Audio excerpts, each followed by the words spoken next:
तो इसमें second group discussing, पहले आपने मोनेरा की बात किया था। Monera is a group of prokaryotic cells, but the protista is a group of eukaryotic cells. ये किसका ग्रुप है? यूकैरियोटिक सेल्स का, ठीक है। और ये एक ऐसा ग्रुप है which is containing unicellular organism, मतलब the organism are made of unicellular eukaryotic cells.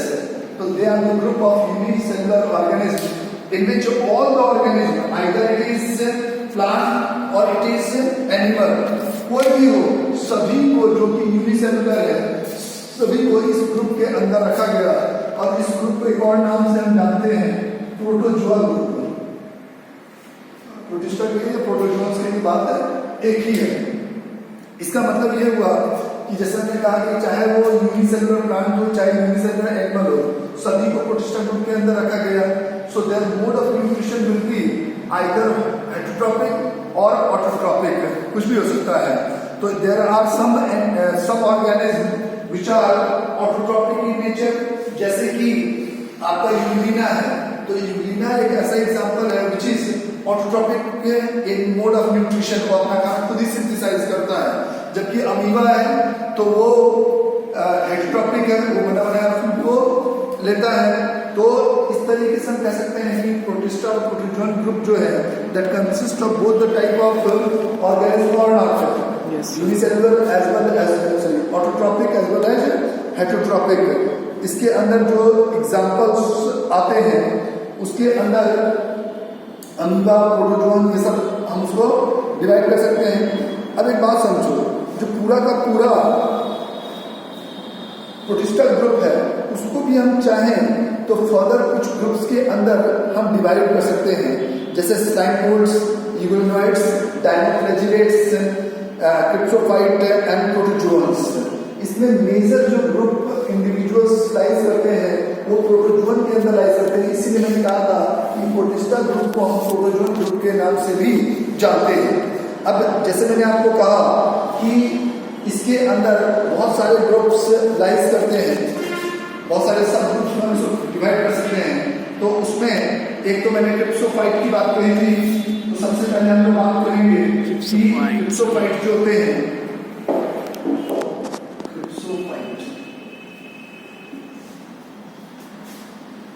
ठीक है। तो क्रिप्टोफाइट्स जो होते हैं they are basically including the diatoms and the golden algae. Consist of what? Consist of diatoms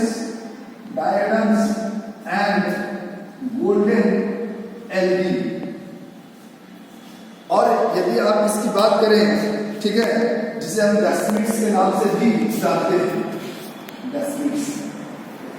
so they are basically, if you see the mode of nutrition, then they are commonly autotrophic mode of nutrition and yes, they are found in aquatic media, either it is marine or fresh water, both the mediums they are available। और आपकी जानकारी के लिए बता दूं, जो अर्थ के ऊपर सनलाइट फॉल करता है और उस सनलाइट को ट्रैप करके जो प्लांट होते हैं वो अपना खाना सिंथेसाइज करते हैं, yes, तो सबसे ज्यादा जो लाइट ट्रैप करता है वो डायटम्स है। They are present over the surface of the ocean, and you know that the ocean is covering the 3/4 of the earth. So a large area is covered by the ocean. Yes, so, sir. And the surface of the ocean is occupied by the diatom. So the maximum amount or maximum quantity of sunlight is converted into organelles by the diatoms. So they are photosynthetic in nature or not? Yes, sir. तो ये क्या होते हैं, कैसे होते हैं, समझ में आ गया? माना जाता है कि आज से बिलियंस ऑफ ईयर पहले जो अर्थ था दैट वाज डायटोमस अर्थ, मतलब it was covered completely by the diatoms, but due to the evolution they have been removed and more evolved organism have come over the earth or not. So this group is basically consisting of diatoms and golden algae, in which the diatoms are considered as the chief producer over the earth. So the maximum amount of sunlight is absorbed or captured by them and they convert them into organic compound or not. ठीक है। जो दूसरा group है that is dinoflagellates. Dinoflagellates. तो dinoflagellates क्या होते हैं?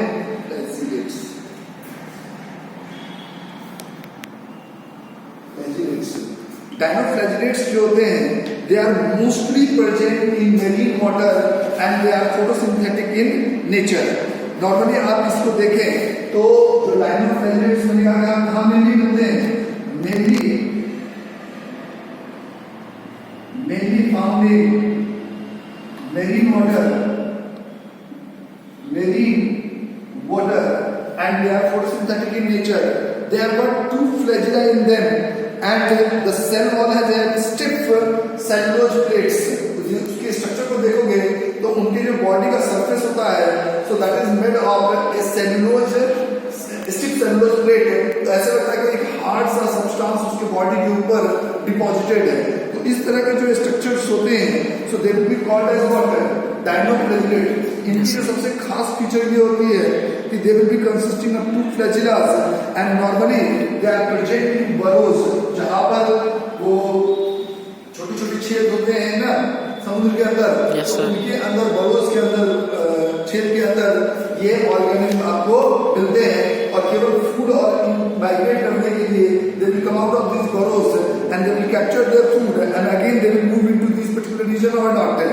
Normally जो टाइड्स बनते हैं इन टाइड्स में ये काफी ज्यादा देखे जाते हैं। जहाँ पे टाइड्स बनते हैं उन रीजन्स पे इनके जो प्रेजेंस होती है वो काफी ज्यादा होता है। ठीक है। तो डायनोफ्लैजिलेट्स क्या होते हैं समझ में आ गया? एक होता है यूबिलिनाइड्स।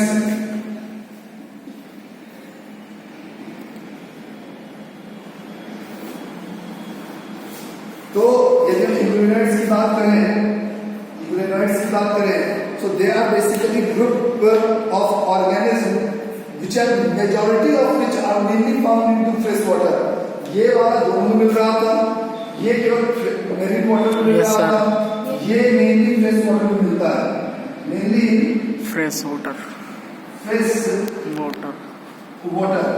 और जैसा मैंने अभी आपको बताया था कि यूबिलिनाइड्स जो होते हैं so they are basically photosynthetic in nature or not, so they are autotrophic in mode of nutrition। और नॉर्मली इनके जो बॉडी होते हैं तो बॉडी के ऊपर सेलुलोज के साथ साथ एक प्रोटीन भी प्रेजेंट होता है over the cell wall which is called as pellicle. जो सेल वॉल होता है जो इनके बॉडी का वॉल होता है वो न केवल सेलुलोज का बना हुआ होता है, इसके अलावा एक प्रोटीन भी होती है जिसे हम पेनिकल कहते हैं। और नॉर्मली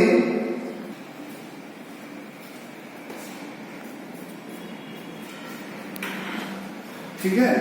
तो यूबिलिनाइड्स क्या होते हैं, इसमें इसके क्या फीचर्स होते हैं, कहाँ मिलते हैं, ये आपको जानना है। इसमें एक चीज और याद रखना, कॉमनली मैंने जैसे बताया कि दे आर फोटोट्रॉपिक और photosynthetic in nature but and they synthesise the food in the presence of sunlight. क्योंकि वो आपको मालूम है फोटोसिंथेटिक है तो सनलाइट की मदद से ही अपना खाना बनाएगा कि नहीं बनाएगा।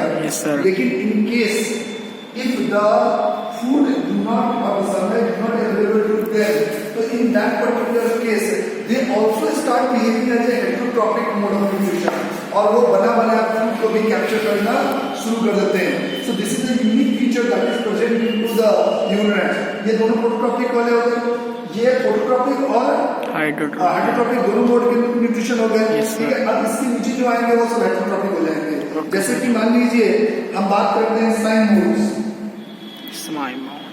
slime modes, so they are heterotrophic mode of nutrition, they will be having water, heterotrophic mode of nutrition, और उसमें भी saprophytic mode of nutrition, जहां पर पत्ते या कोई ऑर्गेनिज्म सर्व ना होगा तो वहां पर ये स्लाइम मोड्स जो होते हैं ये ग्रो करना शुरू करते हैं एंड कॉमनली ये सड़े गले जो चीजें होती हैं उनसे अपना फूड ऑब्टेन करते हैं। इनके जो बॉडी वॉल होते हैं उनपे छोटे छोटे स्पोर्ट्स बनते हैं और वो छोटे छोटे स्पोर्ट्स में डिवाइड होते हैं।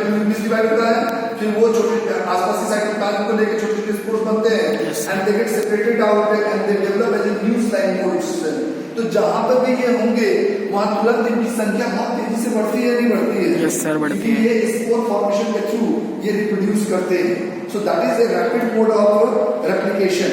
नॉर्मली कोई एडवर्स, इनकी खास बात ये होती है, यदि कोई एडवर्स कंडीशन आ जाती है, मान लीजिए कोई सुटेबल कंडीशन नहीं है, तो ये अपने चारों तरफ ये एक प्रोटेक्टिव कवरिंग बना देते हैं जिससे कि वो सालों भर अपने आप को प्रोटेक्ट करके उससे एडवर्स कंडीशन से बच सके।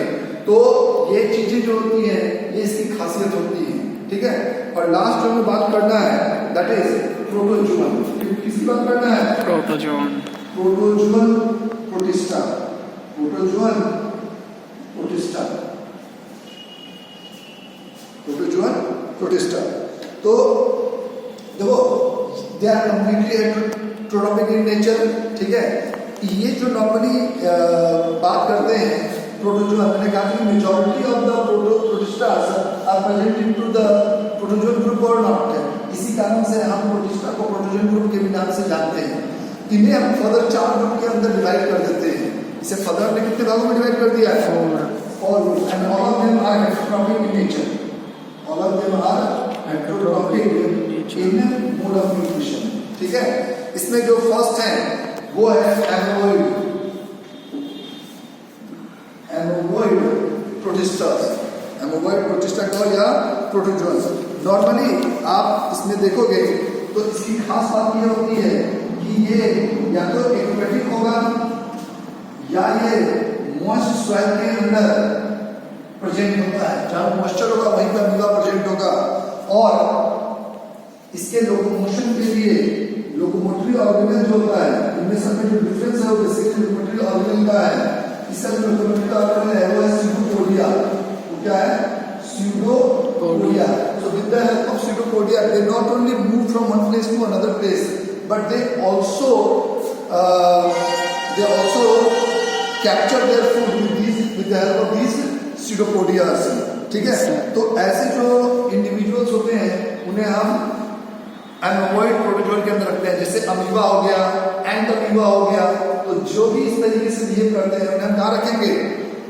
एमोबॉइड के अंदर। दूसरा flagellated protozoans.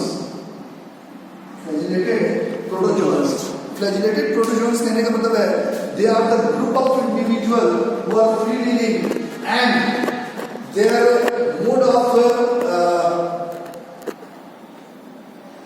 mode of locomotion is with the help of flagella.